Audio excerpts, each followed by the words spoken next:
टीले हैं, मिट्टी के टीले दिखाई दिए हैं, उसके अंदर खुदाई में ऐसी ऐसी दीवारें मिली हैं।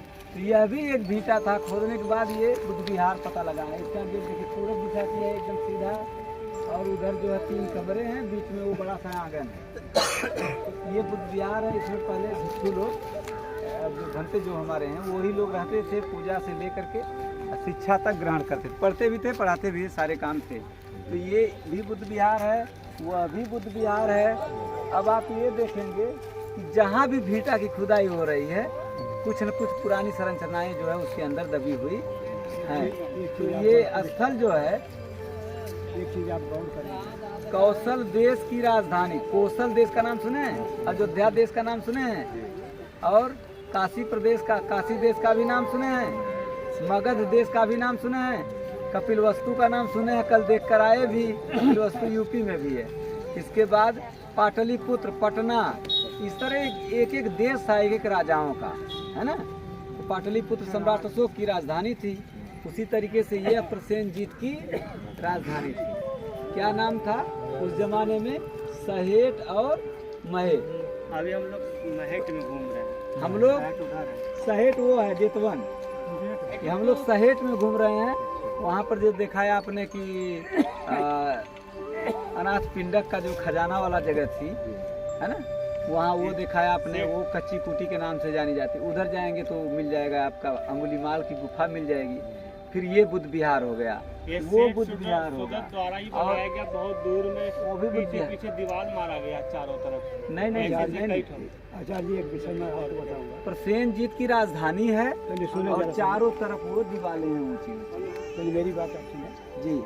कहना यह है कि जो भी निशानी हमारी है, क्यों हमारी निशानी मिट्टी में क्यों मिलेगी?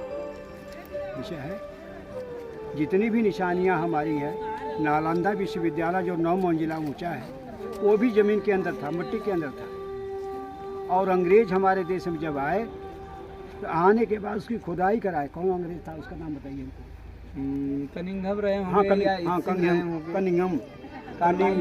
कनिंघम आया तो वही जो है हैंडसांग की डायरी पाया, और उस डायरी में उसने देखा तो यह जो है बोध गया, नालंदा और राजगिरी, और जो यह देख रहे हो, जहाँ भी जो चीज़ें हमारी हैं सब मिट्टी के अंदर है।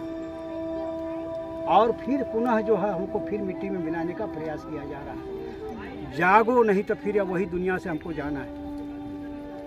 कारण यह है कि यह इतिहास जो कैसे हम लोग को मिला है, ये अंग्रेजों की देन है। और सबसे बड़ी देन किसकी? हमारे बाबा साहब की।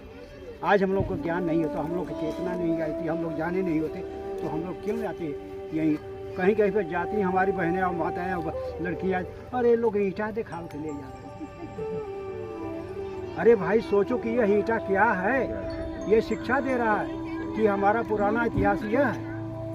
भाई 1000 साल पहले का इतिहास बता रहा है हमें। अब जो 6वीं शताब्दी में जब पाहियन हमारे देश में आया, तो वह भी जो है काकाला के वही हैंडसिंह की डायरी पाया और वो लोगों की डायरी पाया। तो पाहियन जो सबसे पहले उस समय चंद्रगुप्त मौर्य का शासनकाल था, और उस शासनकाल का समय जो बहुत ही स्वर्ण युग था हमारा, और उस समय देश जो हमारा सोने की चिड़िया के नाम से कहा जाता था। न्याय जो होती थी, न्याय होता था। लेकिन आगे जितना जाते गए, मनुवादी व्यवस्था हमको दबाती गई। अंत में हो गया कि हम लोग भालू, बंदर और राक्षस की उपाधि हमको जो दी गई है, तो कौन दिया था? मनुवादी व्यवस्था।